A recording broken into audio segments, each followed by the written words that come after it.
श्रीमन्महागणाधिपते नमः। सरस्वत्यै नमः। वेदाय नमः। वेदपुरुषाय नमः। कुलदेवताभ्यो नमः। मातृपितृचरणकमलेभ्यो नमः। गुरुवे नमः।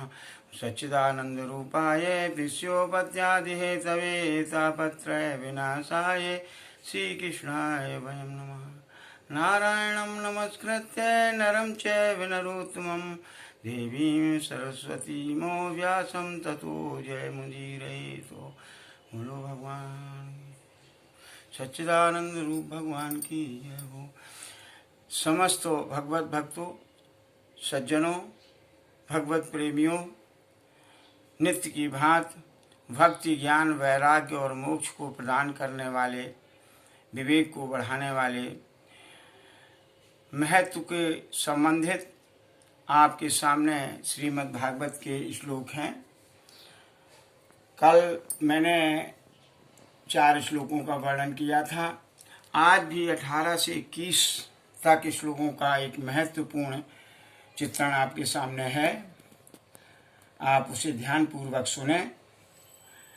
जब राजन परीक्षित को सुखदेव जी ने कथा सुनाई, उस समय संपूर्ण कथा होने के बाद राजन परीक्षित को मोक्ष की प्राप्ति हुई। जब ये सभी देवताओं ने देखा, ब्रह्मा जी ने देखा, तो अति विस्मित हो गए। आश्चर्य हुआ। इसके बाद ब्रह्मा जी ने सत्यलोक में, हमारे 7 लोग नीचे हैं, 7 लोग ऊपर हैं, भू भुवा स्वा महा जना तपा और सत्यम, तो सत्यलोक में एक तराजू को बांधा। महत्व को जानने के लिए कि श्रीमद् भागवत के अलावा कोई अन्य भगवान की प्राप्ति के लिए, मोक्ष के लिए जो साधन है, वो कौन सा साधन उत्तम है, अच्छा है, सर्वश्रेष्ठ है। तो तुला को बांधा, देखा, एक तरफ भागवत को एक पल्ले में रखा और अन्य सभी साधनों को एक पल्ले में रख दिया।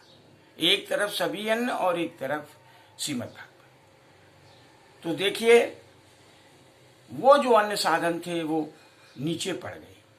श्रीमद् भागवत का पल्ला भारी गुरु प्राप्त हुआ। तो यह देख करके ऋषिगण भी विस्मित हो गए। श्रीमद् भागवत के महात्म्य में भी लिखा है, देखिए ये रागो मोक्ष लिखा क्या है कि भागवत शास्त्र जो है भगवत रूपम है। भागवत शास्त्र भगवत रूपम है। और कलयुग में विशेष करके ये क्या है, पठनात् श्रवणात्। इसके पठन से और श्रवण से क्या मिलता है, वैकुंठ फलदायकम, वैकुंठ के फल को देने वाला है, वैकुंठ प्राप्त हो जाता है। ये आपके सामने अन्य श्लोकों के जो है वो छोटे छोटे शब्द जो उसमें श्रीमद् भागवत में, मैं बराबर कहता हूँ कि श्रीमद् भागवत के अनुसार चल रहा हूँ, वो दिए है। राज्ञो मोक्षम तथा वीक्षे धाता भी विस्मता और लघुवन्यानी ऋषि गणा सर्वे विस्मयम भागवत रूप कलौ पठनात् श्रवणात् वैकुंठदायकम। ये चारों श्लोकों के मध्य के बीच की बातें हैं जो श्रीमद् भागवत के अनुसार हैं और उसी अनुसार मैंने कहा। अब जो जिस श्लोक का आपके सामने हमें प्रस्तुत करना है, अर्थ प्रस्तुत करना है, उसे सुनिएगा।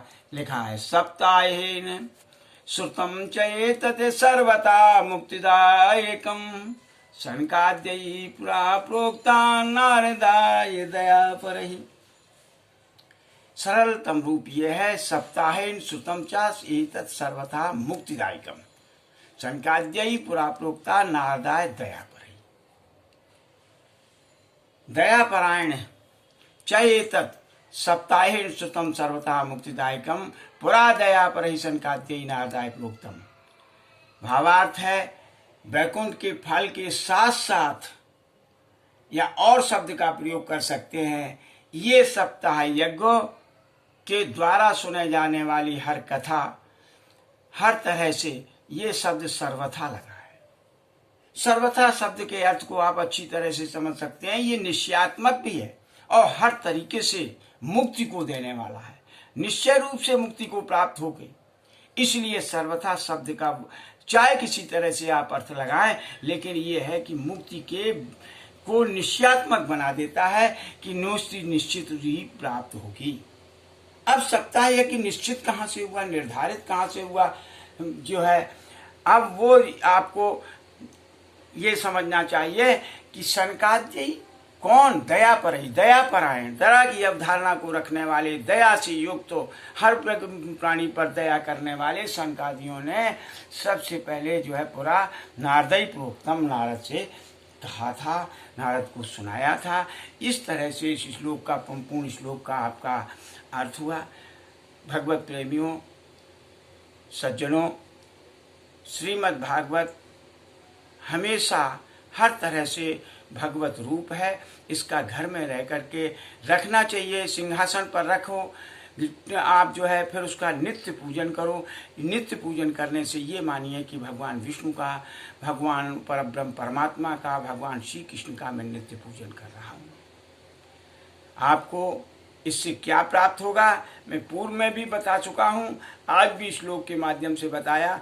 आगे आप नारद और भक्ति के दृष्टांत को सुनेंगे और उसमें सब कुछ जो आएगा कि हम बार बार कहते रहते हैं कि भक्ति से ही सब कुछ प्राप्त होगा, ज्ञान और वैराग्य भी प्राप्त होगा, वो आपको ज्ञात हो जाएगा। इस तरह से आज का श्लोक आपके सामने प्रस्तुत, इसी क्रम में आगे का कल, और आप अपने देखिए, सुनिए, और हर इच्छा बलवान नारायण हरि।